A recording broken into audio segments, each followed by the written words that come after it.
Nishakar Behera 14 number ward आम collector पाक आसलु ये से आमर मेन रास्तार जावासवा छुआ जो गोटे गोटे मद काउंटर कर या आगुरी तो जनईलु आम सब कलेक्टर को सी यार किसी हस्तक्षेप कले ना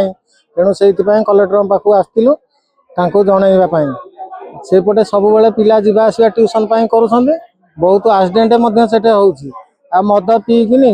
मदुआ बहुत प्रलाप भी सेटे कर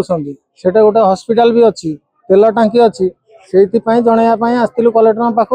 कलेक्टर को तो दाबी पत्र देचु सी कहले यार सुविचार करने शुभेन्दु कुमार साहू ग्राम नुआरेकोला आज आम आसलु पब्लिक ग्रीवियंस जिलापाल पाखक आगु किछि दिन पूर्व जब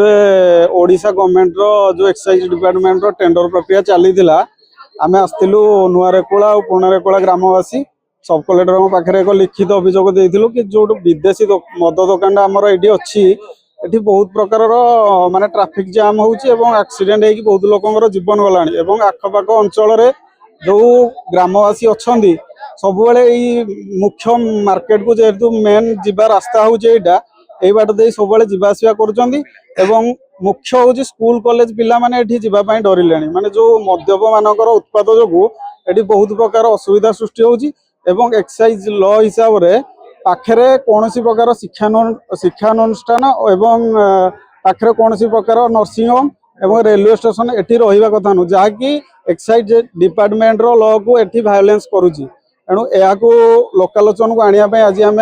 कलेक्टर पाखक आसीलु एक लिखित अभियोग देलु से यार सठिक माने दायित्व नहीं सविशेष केमिति कार्यकारी करा जाई परिबो से आमको यहाँ माने भल भाव आमको प्रतिश्रुति देजे आग को यहाँ आम केमी प्रोसेस यहाँ रिलोकेट करेबू से आमको प्रतिश्रुति देते।